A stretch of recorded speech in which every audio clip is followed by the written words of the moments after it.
We are continuing in 4.5. We just went through this example to solve for a variable in exponential equation. Let's do another one.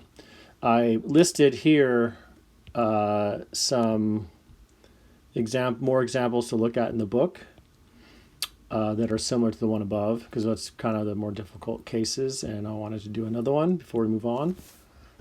So, and you want to try this one at this point. So when I say try it, go ahead and pause and try it yourself. All right, so what you do is you want to take the log of both sides, right? That's the concept here. So you take the log of both sides. You can take natural log, or you can take common log on both sides. Actually, whatever base you want, you can take on both sides, technically. But it's easiest for me to take the natural log because you only have two letters. So what we get then is ln 7 raised to the 4x minus 1 equal to ln 3 raised to the 5x. Now, if you had any coefficient in front here or here, you could not just take the log of both sides. You would have to rearrange it, simplify it somehow for it to work. It'll be a little different, basically. All right, so now let's go ahead and apply the properties. So you apply the power property, and we get 4x minus 1 ln 7 equal to 5x ln 3. And then we want to then distribute the ln to isolate the terms with x in it. So it's 4x ln 7 minus ln 7 equal to 5x ln 3. So now we want to get these two terms together and then factor out the x, because that's always what we're looking for, is that variable that we're trying to solve for. So this would have said solve for x above in that example. So we get 4x ln 7 minus 5x ln 3 equal to ln 7. So now go ahead and factor out the x in both cases, or both terms, I should say. So you have x times 4 ln 7 minus 5 ln 3 equal to ln 7. And then divide, and we are done. So x is equal to ln 7 divided by 4 ln 7 minus 5 ln 3. And that's your solution. You could use power rule here and here and quotient rule to kind of simplify stuff, but it's really not necessarily at that point. We can't combine these two in any way because it's the long division bar. It's not just one term. So go back to the properties at that point to see what to do if it's not making sense. And as you're going through these, keep track of questions, and then you can ask me those questions either immediately and email me, or you can wait till office hours to do that. We'll figure out more stuff as we go, what's going to work. Okay, moving on to log equations. So let's discuss that. So now we're looking at solving equations with logarithms. So let's first we'll let capital X, capital Y, those are considered variables, but think of them as any algebraic expression, like 3x squared minus 5, or 2x minus 1, 3y minus 8, whatever.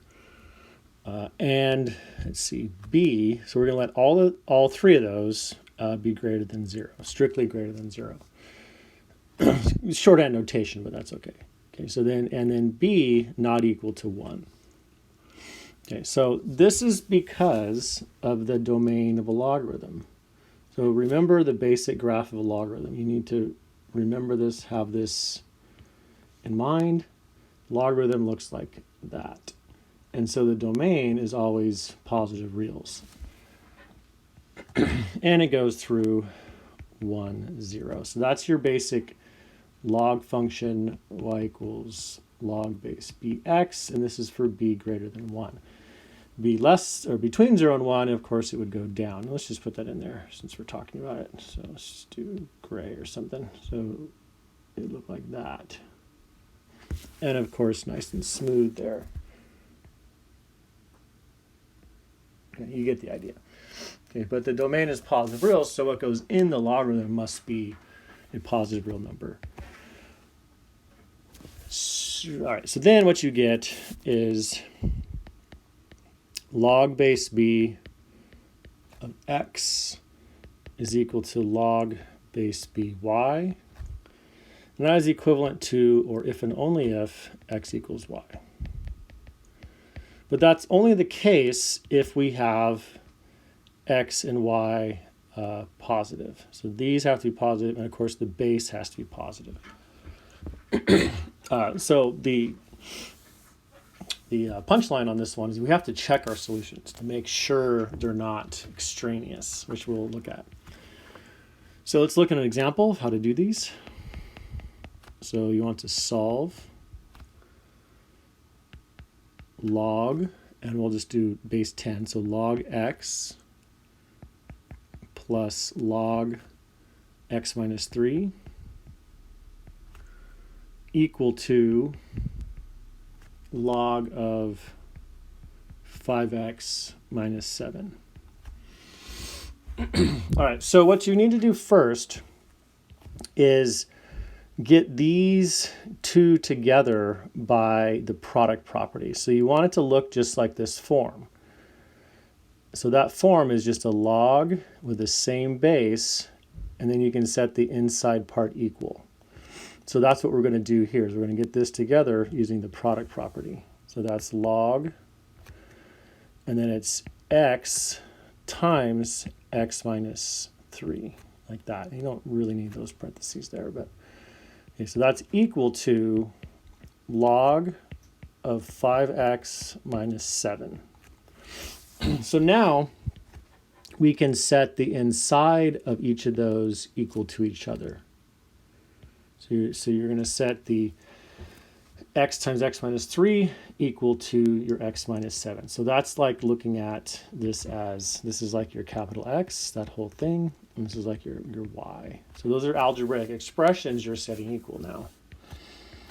So you get x times x minus 3 equal to 5x minus 7. All right, so then solve. Solve for x. So from here, why don't you try it? So when I say try it, I'll just do something like that, and then go ahead and pause it. And then we'll come back and finish it. All right, so distribute to get x squared minus 3x equal to 5x minus 7. And so we would recognize here that this is quadratic. So you're going to isolate the terms on one side, bring it over here on the left-hand side, and then factor. So you get x squared minus 8x plus 7 equal to 0. So basically set equal to 0 and factor. Set each factor equal to 0, and then we have to check. So this is a product of two binomials. So it's x times x. To get 7 is just 7 and 1. And they both have to be negative because the product is positive and the sum in the middle is negative. So it's product positive, sum in the middle when you do your distributing. So your two possible solutions are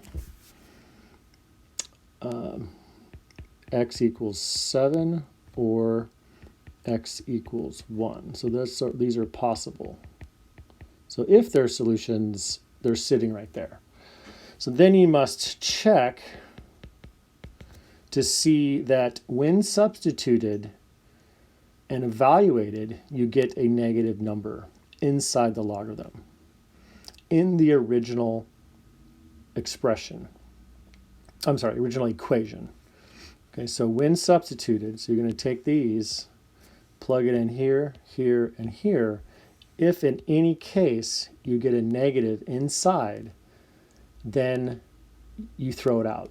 It is not part of the solution. You may want to rewind that and listen again. So the only one that's not going to work is that. So you put in 1 here and you get a negative log of a negative, so it doesn't work. So that's all you're really checking for. So you're going to omit x equals 1. So the only solution then is 7. So as long as you're not getting a negative in here, then the solution will work. And you can go through and check it if you like, just to verify. So you can actually plug it in and check and just make sure. But it's really a domain issue that will mess it up. So you put in 7, make sure everything's going to work, and you want to check that. So work that out and check it. Okay. All right, so next let's do another example. Okay, so next example. So this is one type where you get a log equals a log. This is another way to solve it. This is another possibility. Okay, so next example, suppose you have this, so solve 5 log base 6 of 7w plus 1 plus 3 equal to 13. So the first thing in this case, you notice that there's only one logarithm here. These are constants. So the first thing you want to do is isolate this logarithm. So isolate the log. So by doing so, you get 5 log 6 7w plus 1 equal to 10. Then you can divide to continue to isolate the log. So when we divide, we get log base 6 7w plus 1 equal to 2. Okay, so now we apply the definition of the relationship of a logarithm and an exponential. Okay, so you want to apply definition. So by doing that, it's basically the inverse relationship of the logarithms. So what we can do, there's a couple ways of doing this actually. There's one way is to do that. You can apply the definition. So what we write then is 6 squared. Remember, it's the base raised to the power equals what's inside. So 6 squared is equal to 7w plus 1, and then you solve and check. So 36 and isolate, etc.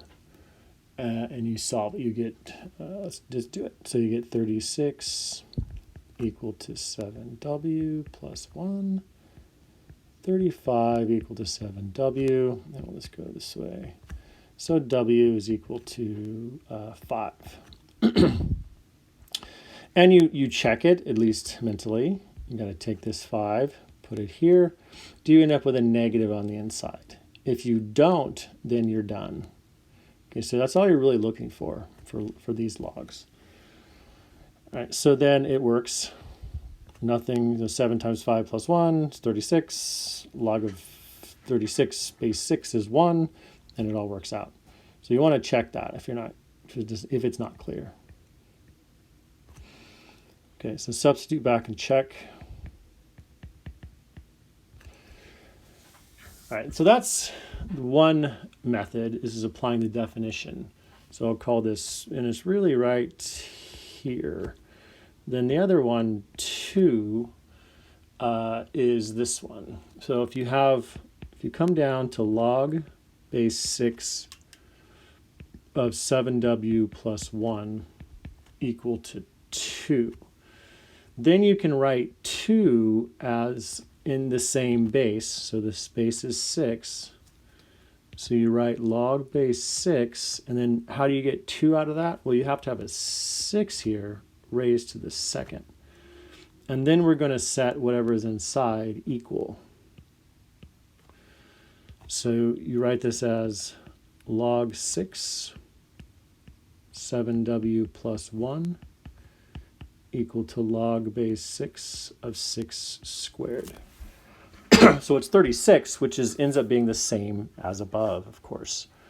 So 7w plus 1 equal to 36. And you can see you have exactly the same setup. You're just flipping that equation around, no big deal. And you get your solution is 5.